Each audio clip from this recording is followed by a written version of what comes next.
Tanggalin nyo kaya yung mga kalat dun sa gilid, oh. Ang pangit kaya tignan, nakakaasiwa. Ayan, alisin nyo. Ito ang magandang tignan. Ayan, oh. Oh, nakita nyo? Ha, ang ganda, di ba?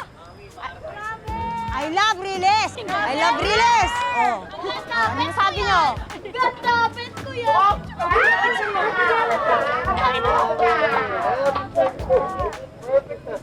Dito pa sa kabila. Ayan, kung pwedeng dalawahin mo.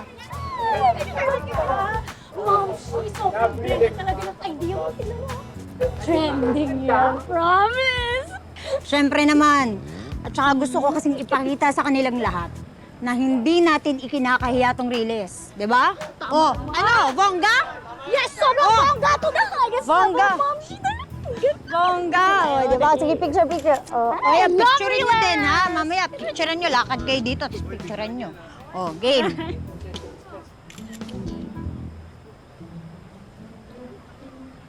Ah. And what you do here?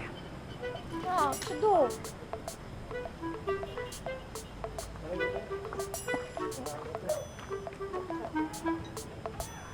Ano? Mang-aaway ka na naman? At akala mo ba, aatrasan kita? Huh! I'm not backing you. No! Huwag ka lalapit! Huwag kang feeling, Dolor. Hindi ko sasayangin ang oras ko na makipag-away sa'yo. And what that's for? Tama kasi ang sinabi ni Yani kanina. Delikado ang panahon ngayon. Kaya itong naisip kong project sa komunidad natin, ang Bantay Riles. Ang ibig pong sabihin, nag-volunteer po kami para sa pagbabantay dito sa Riles. Total, naduduwag naman yung iba dyan, ipagtanggol yung Riles. Kaya, kami na lang. Pag nakita ko talaga yung mga kidnappers na yan, Jojum pa din talaga yung mga yan, ha? Mag-iilyok sa mga yan, eh. Pandi na grade 2. Kita nyo yun? Dolor, hindi tayo magkakalaban. Dapat nga magtulungan tayo eh. Para maging safe ang lugar natin. Tara na nga.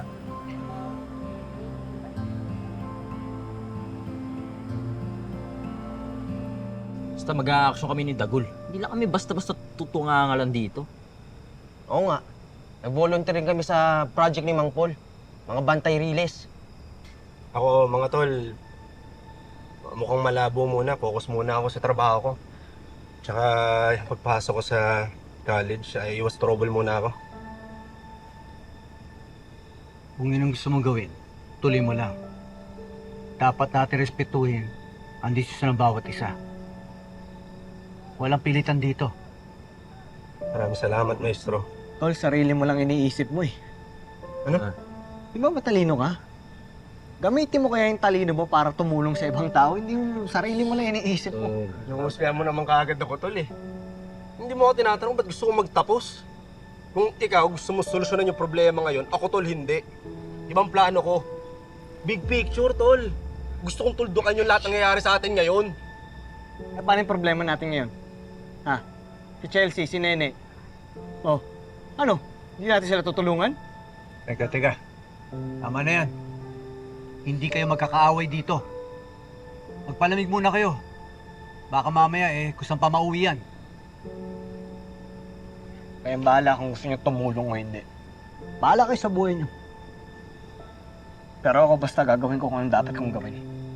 Yeah.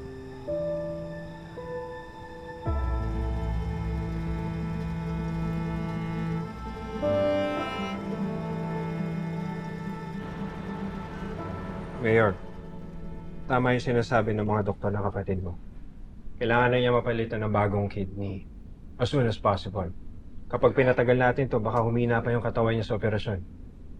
Gaano katagal? 1 week. The most.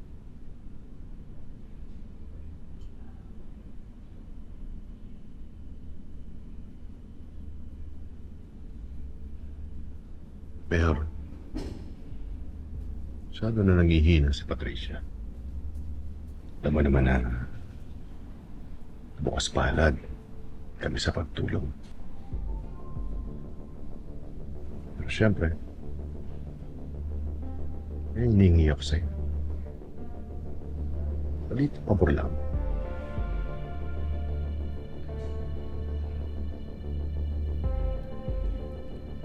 Papayag na ako sa gusto mo. Iligtas mo lang ang kapatid ko.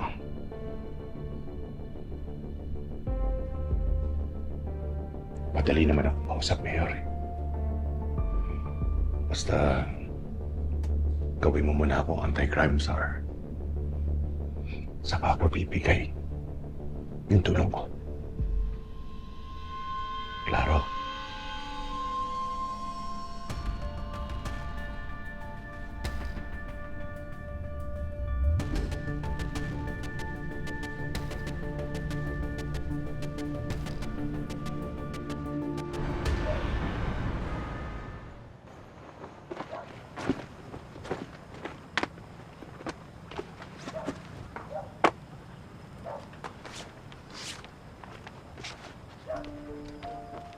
Tol, talagang alis ka na? Oo, ngayon gagrant yung scholarship ko. Doon na muna ako sa dorm. Ano, tol? Talaga bang kanya-kanya na tayo? Ha? Tol naman, akala ba walang iwanan? Ano, sigurado ka bang aalis ka na may sama ng loob? Hindi, ayun siya. Kating-kati umalis dito eh. Panigurado hindi niya masikmura yung lugar natin. Oo. Maayos dapat buhay ko eh. Wala dapat ako dito sa Riles. Tol, kung awa na nga ako sa sarili ko eh. Mukha na ako gusgusin, no? Sino sila na lumalahit sa akin?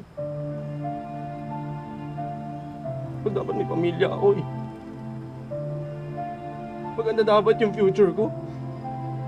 Pero kinuha lahat yun ng mga Victor. Tol, yun yung gusto kong makuha ulit. Kaya gusto kong makapagtapos. Kasi gusto kong isupalpal sa pagmumukha nila na hindi nila ako nawasak. Ngayon, kung di mo makasarili ako, ha? Bahala ka sa buhay mo. Hindi kita kailangan kumbinsihin.